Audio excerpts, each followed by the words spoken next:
آپ دیکھ رہے ہیں جے کے ریئل اپڈیٹ میں آپ کے ساتھ طالب 29 جون 2024 پیش ہیں آج کی خاص خبریں۔ ہیرا نگر سرحدی علاقے میں مسلح تصادم کے چند دن بعد 9 special police officers S P Os کو پولیس میں کانسٹیبل کے طور پر منتقل کیا گیا ہے۔ جموں کشمیر پولیس کے ڈائریکٹر جنرل آر سوائن نے جمعہ کو اعلان کیا کہ کٹھوعہ اور جموں کشمیر کے دیگر علاقوں میں گاؤں کے دفاعی گروپوں اور ایس پی اوز کو مضبوط کیا جائے۔ ایک دہائی پہلے ہندوستانی روپیہ ایشیا کی سب سے زیادہ غیر مستحکم کرنسیوں میں سے ایک تھا، تاہم اب یہ سب سے زیادہ مستحکم میں سے ایک بن گیا ہے۔ یہ تبدیلی ہندوستان کی بڑھتی ہوئی معاشی طاقت اور reserve bank of India RBI کے مؤثر انتظامات کا ثبوت ہے۔ 2010 کی دہائی کے اوائل میں ہندوستان کو افراط زر کی بلند شرح کا سامنا کرنا پڑا جو تقریباً 10% تک پہنچ گئی تھی۔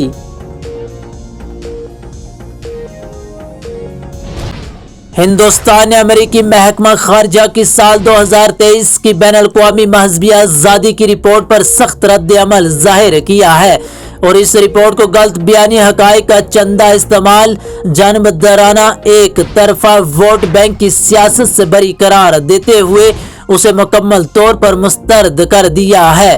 اس کے ساتھ ہی ہندوستان نے امریکہ کو آئینہ دکھاتے ہوئے یہ بھی کہا کہ اسے ہندوستانی شہریوں اور اقلیتوں پر نفرت انگیز جرائم، نسلی حملوں، عبادت گاہوں میں توڑ پھوڑ کے ساتھ ساتھ بیرونی ممالک میں انتہائی پسندی اور دہشت گردی کے حامیوں کو سیاسی حمایت فراہم کیے جانے کا بھی جواب دینا چاہیے۔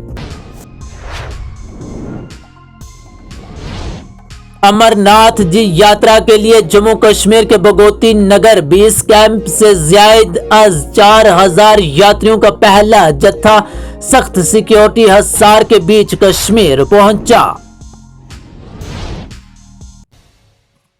جموں و کشمیر نیشنل کانفرنس کے صدر ڈاکٹر فاروق عبداللہ نے زرعی سپرے کے لیے ڈرون کا استعمال کرنے والے نوجوان اختراع کاروں کے ایک وفد کی قیادت کرتے ہوئے شیر کشمیر زرعی یونیورسٹی کے vice chancellor professor Nazir Ahmad Ghanai سے ملاقات کی۔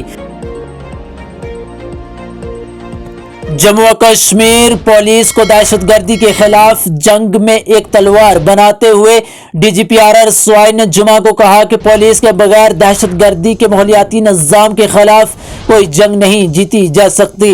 مرکز کے زیر انتظام علاقے میں حالیہ دہشت گردانہ حملوں کی طرف اشارہ کرتے ہوئے DGP نے کہا کہ دہشت گرد نہ تو پولیس کی طاقت کو شکست دے سکتے ہیں اور نہ ہی اس کے عزم کو کم کر سکتے ہیں۔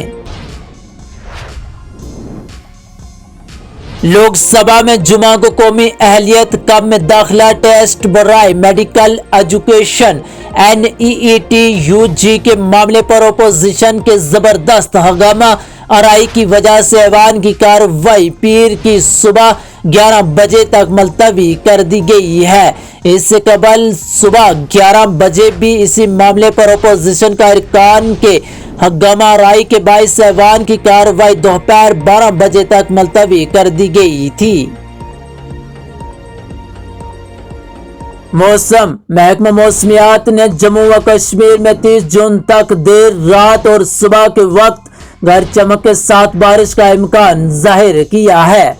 محکمہ موسمیات کے عہدیدار نے بتایا کہ جموں صبح کے کئی مقامات پر رات دیر گے اور صبح کے اوقات میں ہلکی سے درمیانی بارش اور کئی مقامات پر گرج چمک کے ساتھ تیز بارشوں کا امکان ہے۔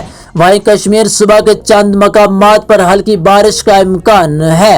انہوں نے 1 سے 5 جولائی تک کی پیشنگوئی کرتے ہوئے کہا کہ 2 جولائی کے بعد بارش کی شدت میں بتدریج اضافے کا امکان ہے اور کئی مقامات پر وقفے سے ہلکی سے درمیانی بارش کا امکان ہے۔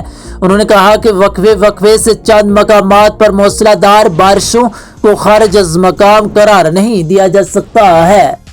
محکمہ موسمیات کے عہدیدار نے مزید کہا کہ کچھ مقامات پر درمیانے درجے کے طوفان بجلی کا سامنا ہو سکتا ہے۔ انہوں نے مزید کہا کہ کچھ خطرناک مقامات پر پسیاں اور مٹی کے تودے گرنے کا امکان ہے۔